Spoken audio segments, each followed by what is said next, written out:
I think INFJs are radical free thinkers, but um, we probably have this like aura to us that is really gentle and caring and kind, and we are all those things. We are also genuine and sincere and authentic. Most people, they'll only see the surface. I think if they were to dive a little deeper, they would see this um, complexity to us that is very realistic and, and idealistic. And I think that, like I said, we are like radical free thinkers. We're like rebels, covert rebels in our own way. Like, it seems like we are. I've been called like a goody two shoes or people pleaser, and I suppose I do that because predominantly I would like to create harmonious situations in my environment and my interactions. I mean, nobody wants to go out there and cause chaos and conflict. We already have so much of that in the world, right? But as far as like social norms, I think we are totally left field from that, and people wouldn't even have a clue. For instance, I made a little rant on Christmas and how I think it's ridiculous. Um, I've made several videos saying how dysfunctional society is.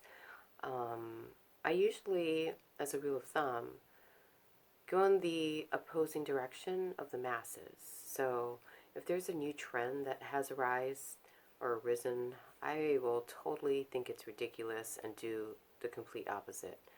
That is probably um, why I am not, just doing typical things like participating in, um, I don't know, climbing the corporate ladder, buying excessive things, participating in events or social activities that are, I don't know, how do I say this without sounding like a jerk, really? I don't know. Like, sports and stuff, going to the gym, I don't really care about that stuff.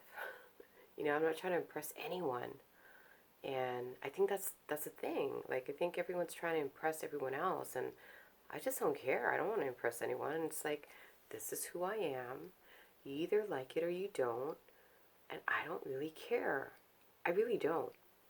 I think when I was younger, I cared because, when you're young, you're still trying to figure things out, and you kind of, to some extent, as a survival mechanism, kind of try to blend in with the crowd in order to be accepted. But as I get older, like I still feel like I blend in just so that I don't draw unnecessary attention to myself. But I am definitely a rebel at heart, and I'll definitely. I mean, if somebody were to pick my mind, they'd probably be really surprised at the things they find. Um, I think at one point in my life, I was obsessed with like utopian society, and I was thinking that's how it should be, and maybe that is a possibility, but that doesn't apply to now. So I need to be really real about what's going on. I most recently applied this to relationships.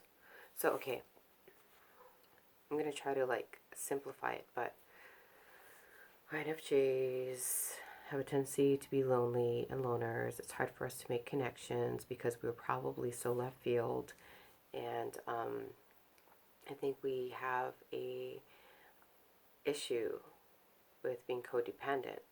So if we find somebody that we do make a connection with, or somebody who we find fascinating because they've obviously explored an aspect of creation that we haven't even touched upon yet, we become kind of obsessed with these people, and we want to keep them in our lives, and so we kind of overextend ourselves. through giving or our time, or, I don't know, just doing like favors and stuff. And we think that, by doing these things, we can keep this individual in our life. But,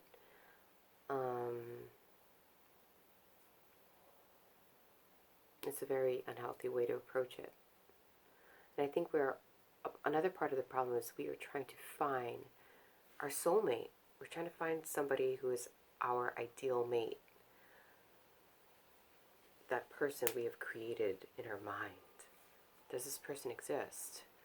My 40 years on the planet, I have not encountered this person yet.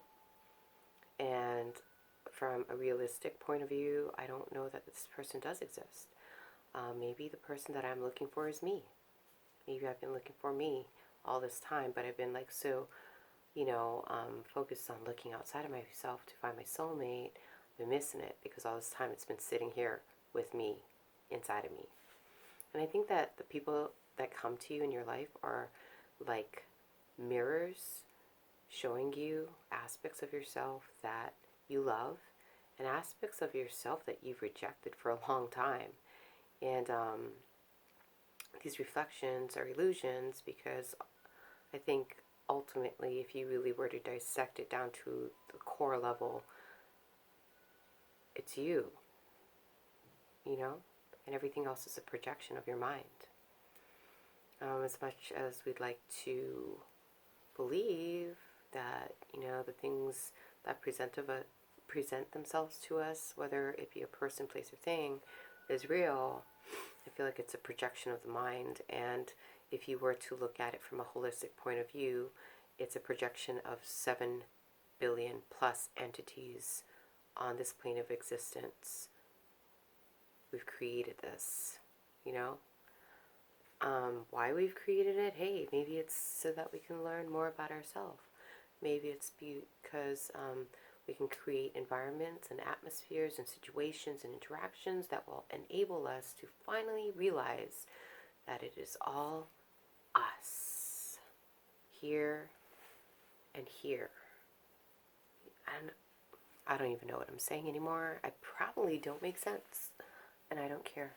But for me personally, like, I only have a few people in my inner circle, and very few people in my inner circle, and a very few people on the outer circle. Everything else that isn't even a part of the circle is just pretty.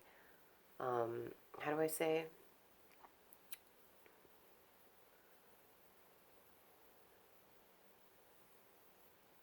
I don't waste my time on it. It doesn't really matter to me. But the people in my inner circle, I find like, say there's 4 people in my life, like each person carries an aspect that I've been looking for in my soulmate. So like maybe this person and I have a really deep spiritual connection. This person and I have a really deep mental connection. This person and I have a deep physical connection. This person and I have a deep, did I say emotional, spiritual connection? Yeah, but they're in 4 different people.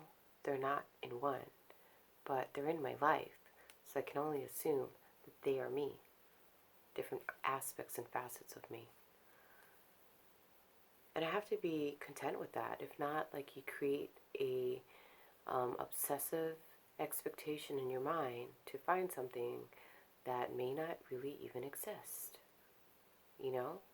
Like, you find different parts of yourself in other people, good and bad, but to actually, like, have someone that has the full package in front of you, I haven't found it yet.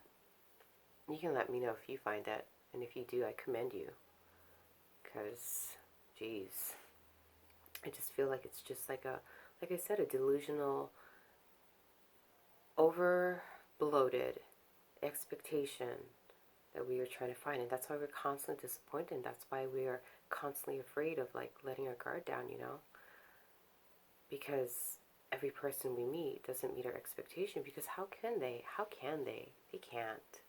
You know, you can't expect that upon someone, you know? Anyways, I'm going to end it. Blessings to one and all. Amen.